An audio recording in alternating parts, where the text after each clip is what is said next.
আজকে আমি আলোচনা করব ন্যায় দর্শনের অনুমানা বা সিলোজিজম নিয়ে। প্রথমে আমরা উদাহরণ দিয়ে শুরু করি। উদাহরণে বলছে পাহাড়ে আগুন আছে কারণ সেখানে ধোঁয়া আছে। এখানে ধোঁয়া হচ্ছে কারণ বা হেতু, আগুন হচ্ছে প্রমাণ করতে চাইছি, তাহলে সাধ্যা। আর পাহাড় হচ্ছে যার ওপর প্রমাণ করতে হবে, তাহলে পক্ষা। তাহলে যার ওপর প্রমাণ করতে হবে সেটা পক্ষা, অ্যান্ড ধোয়া যেটা হেতু, যার কারণে আমরা এটা ভাবছি সেটা হচ্ছে হেতু, ধোয়া কারণ। আর আগুন হচ্ছে প্রমাণ করতে হবে, তার মানে এটা হচ্ছে সাধ্যা। তাহলে ধোয়া হচ্ছে কারণ, হেতু, আগুন হচ্ছে প্রমাণ করতে চাইছি, সাধ্যা, পাহাড় হচ্ছে যার উপর প্রমাণ করছি, পক্ষা। পশ্চিমা যুক্তি, ওয়েস্টার্ন লজিকে পশ্চিমা যুক্তিতে সিলোজিজম সাধারণত তিনটে অংশে হয়। একটা হচ্ছে মেজর প্রেমিসিস, মানে যেখানে সাধারণ নিয়ম বলা হয়, যেখানে সাধারণ নিয়ম, মেজর প্রেমিসিস মানে যেখানে সাধারণ নিয়ম বলা হয়। উদাহরণ, যেসব জায়গায় আগুন আছে সেখানে ধোঁয়া থাকে, যেসব জায়গায় আগুন থাকে সেখানে ধোঁয়া থাকে। মাইনর প্রেমিসেস নির্দিষ্ট ক্ষেত্রে, মেজর প্রেমিসেস সাধারণ ক্ষেত্রে, মাইনর প্রেমিসেস কিন্তু নির্দিষ্ট ক্ষেত্রে, যেমন পাহাড়ে ধোঁয়া আছে, ছোট করে নির্দিষ্ট, পাহাড়ে ধোঁয়া আছে। আর মেজর প্রেমিসেসে কী ছিল, যেসব জায়গায় আগুন আছে সেখানে ধোঁয়া আছে। আর মাইনর প্রেমিসেসে বলছে যে পাহাড়ে ধোঁয়া আছে, কনক্লুশন বা সিদ্ধান্তে এটা আসা যায়, অতএব পাহাড়ে আগুন আছে।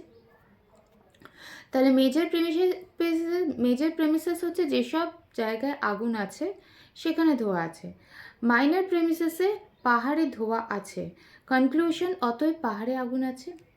এবার ন্যায় দর্শনের মতে পাঁচটি সদস্য বিশিষ্ট, ন্যায় দর্শনে ন্যায়া সিলোজিজমের পাঁচটি সদস্য বিশিষ্ট। প্রতিজ্ঞা বা প্রতিজ্ঞা, পাহাড়ে আগুন আছে। প্রতিজ্ঞা বা প্রতিজ্ঞা হচ্ছে পাহাড়ে আগুন আছে। হেতু, কারণ সেখানে ধোঁয়া আছে।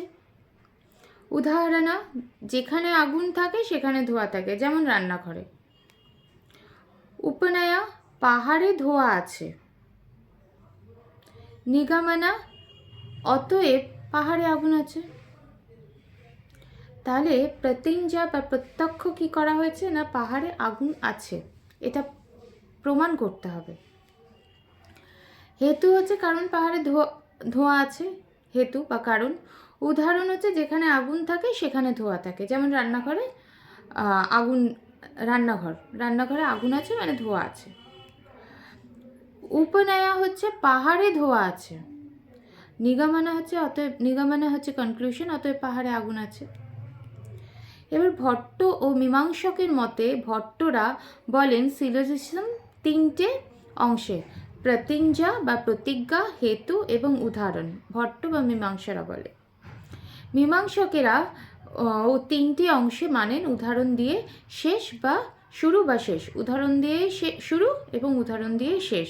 তাহলে ভট্টরা তিনটে ভাগে ভাগ করেছে, সেটা হচ্ছে প্রতিজ্ঞা বা প্রতিজ্ঞা, হেতু আর উদাহরণ। কিন্তু ন্যায় সিলোজিজম পাঁচটি ভাগে, কি? প্রতিজ্ঞা, হেতু, উদাহরণা, উপমানা অ্যান্ড উপনয়া অ্যান্ড নিগমনা। তাহলে আর ভট্ট বা মীমাংসকেরা কি করেছেন না, প্রতিজ্ঞা, হেতু আর উদাহরণ দিয়ে শুরু এবং উদাহরণ দিয়ে শেষ। প্রাচীন ন্যায়িকদের মতে 10টি সদস্য আছে। যেমন কিছু প্রাচীন ন্যায়িক বলেন যে সিলোজিজমের 10টি অংশ আছে। জিজ্ঞাসা হচ্ছে জিজ্ঞাসা, এটাকে বলা হয় জানার ইচ্ছা। জিজ্ঞাসা হচ্ছে জানার ইচ্ছা।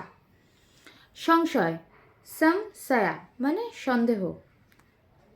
সাক্ষ্যপ্রতি মানে উদাহরণের গ্রহণযোগ্যতা, মানে যে উদাহরণটি গ্রহণযোগ্য। আচ্ছা, প্রয়োজনা মানে উদ্দেশ্য।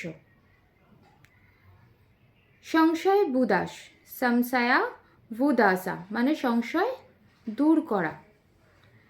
প্রতিজ্ঞা মানে সিদ্ধান্তের ঘোষণা। হেতু হচ্ছে কারণ। উদাহরণ হচ্ছে দৃষ্টান্ত, উপনয়া হচ্ছে প্রয়োগ, নিগমনা হচ্ছে চূড়ান্ত সিদ্ধান্ত।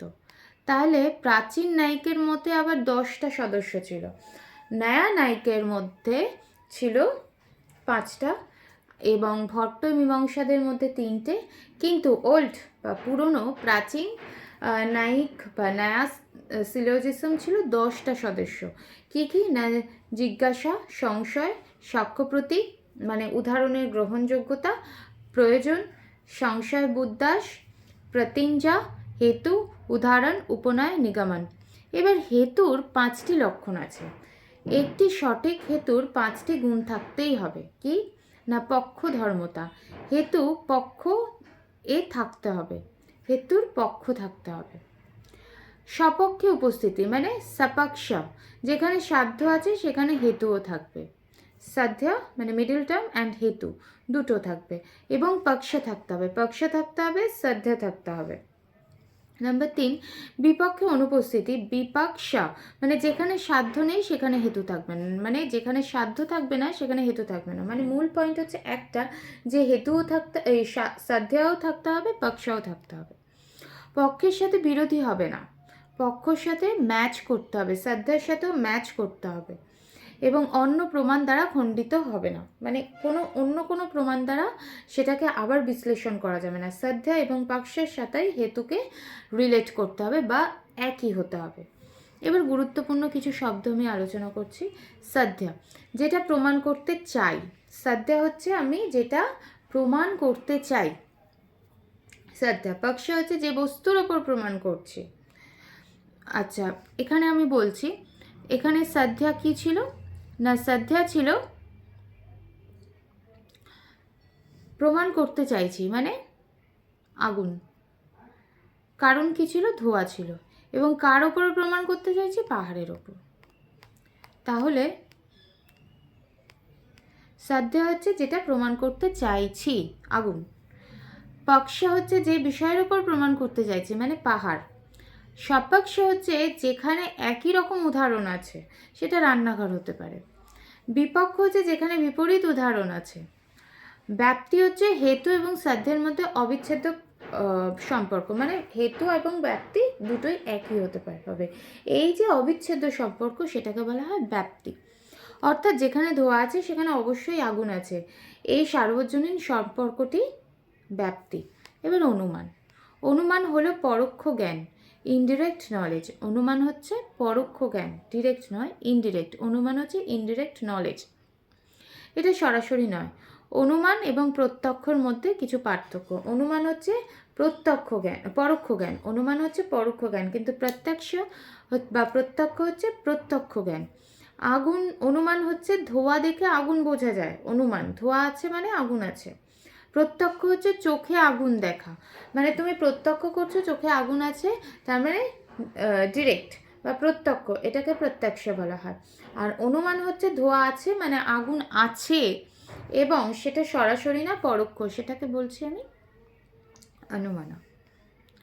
এবার এক লাইনে কিছু সারাংশ বলি। ন্যায় দর্শনের অনুমান হলো এমন একটি যুক্তি প্রক্রিয়া যেখানে হেতু এবং সাধ্যের মধ্যে অবিচ্ছেদ্য সম্পর্কে আমরা কি বলি, ব্যাপ্তি প্রমাণ করেও সিদ্ধান্ত পৌঁছানো নয়। তাহলে এইটা সঠিক। তো এই ছিল আমার আজকের পড়ানো অনুমানা নিয়ে।